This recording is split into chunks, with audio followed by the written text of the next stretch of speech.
सच्चे देशभक्त की कहानी।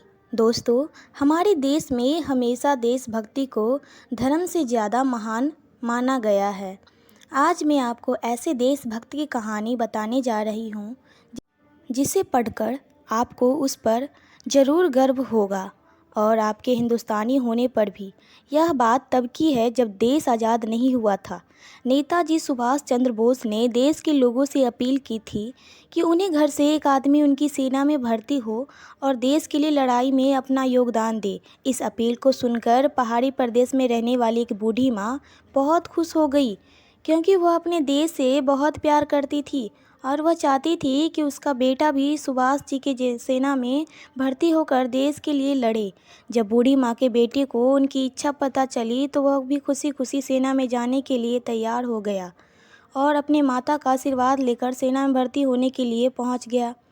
इस सेना में भर्ती होने के लिए कर्नल जब उससे पूछताछ कर रहा था तब कर्नल ने लड़के से पूछा कि वह कितनी साल का है और उसके घर में कौन कौन है।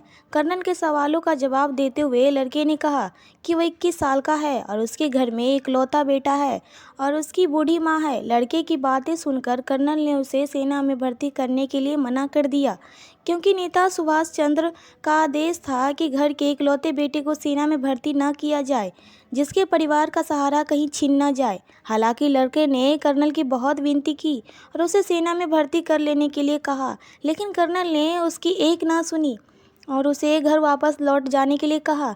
निराश होकर लड़का घर लौट गया और सारी घटना अपनी माँ को बताई। इस दुख को उसकी माँ सहन नहीं कर पाई और उसे आखिर कुछ शब्द बोलकर वह अपना देह त्याग कर गई। माँ का अंतिम संस्कार करके लड़का फिर से सेना में भर्ती होने के लिए वहीं पर वापस लौट आया और वापस लौटकर उसने कहा कि अब उसके पास कोई परिवार नहीं है। उसके परिवार में एक सदस्य जो उसकी माँ थी वह भी उसे यह कहकर चली गई कि वह आज से उसकी माँ नहीं है, क्योंकि वह उसकी देशभक्ति के रास्ते में रोड़ा बन रही थी। इसीलिए उसे उसकी माँ कहलाने का हक नहीं है और उसकी असली माँ भारत माता है। इन सारी बातों का नेताजी को जब पता चला तो उन्होंने इस देशभक्त माता को श्रद्धांजलि दी और उन्हें बेटे को सीने में भर्ती कर लिया और उन्हें कप्तान की पोस्ट पर नियुक्त कर दिया। दोस्तों, यह होती है सच्ची देशभक्ति और यह होता है देश के लिए बलिदान। घरों पर झंडे लगाने से या स्पीकर पर देशभक्ति गाने बजाने से देशभक्ति साबित नहीं होती।